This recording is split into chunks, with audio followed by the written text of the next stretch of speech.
UP विधानमंडल का budget सत्र मंगलवार को विपक्ष खासतौर पर समाजवादी पार्टी के सदस्यों के जोरदार हंगामे के बीच शुरू हुआ। राज्यपाल के सदन में अभिभाषण पढ़ने की शुरुआत करने से साथ सपा सदस्य वेल में उतर आए और जोरदार नारेबाजी शुरू कर दी। हंगामे और शोर शराबे के बीच राज्यपाल आनंदीबेन पटेल ने सरकार की उपलब्धियां गिनाई और अपना अभिभाषण महज 8 मिनट 35 सेकंड में पूरा कर लिया। राज्यपाल आनंदीबेन पटेल सदन में करीब 11:03 पर आ गई थी। राष्ट्रगान के बाद जैसे ही उन्होंने अभिभाषण पढ़ना शुरू किया तो नेता विरोधी दल माता प्रसाद पांडे इशारा करने पर सपा सदस्य तख्तियां लेकर सदन में उतर आए। उन्होंने जोरदार नारे लगाने शुरू कर दिए। उनके हाथ में तख्तियां थी जिन पर सरकार विरोधी नारे लिखे थे। सपा सदस्य बार बार इन तख्तियों पर लिखे नारे लगाते रहे। राज्यपाल आनंदीबेन पटेल ने अभिभाषण के दौरान महाकुंभ में मौनी अमावस्या पर स्नान पर्व पर मारे गए श्रद्धालुओं के प्रति संवेदना व्यक्त की। उन्होंने कहा कि मौनी अमावस्या की दुर्भाग्यपूर्ण घटना के द्वारा सभी अत्यंत दुखी हैं। इसमें कुछ श्रद्धालु गंभीर रूप से घायल हुए हैं और कुछ की दुखद मृत्यु हो गई है। असमय काल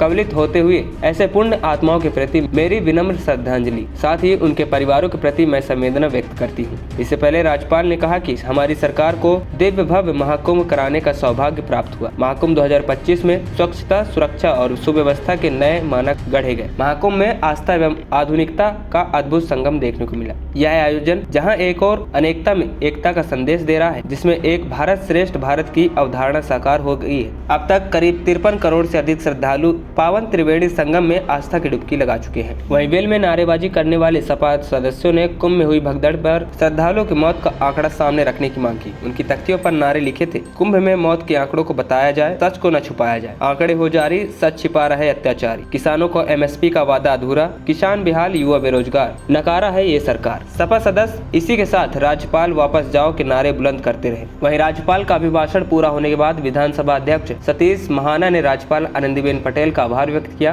उन्होंने कहा कि सरकार का मार्गदर्शन करने के लिए राज्यपाल का बहुत बहुत आभार। वहीं सदन की कार्रवाई पूरी होने से पहले राज्यपाल आनंदीबेन पटेल को विधानसभा के मुख्य द्वार पर गार्ड ऑफ ऑनर दिया गया। इसके बाद मुख्यमंत्री योगी आदित्यनाथ, संसदीय कार्य मंत्री सुरेश खन्ना और विधानसभा अध्यक्ष सतीश महाना और विधान परिषद के सभापति उन्हें लेकर सदन में आए। ANP टाइम्स की रिपोर्ट।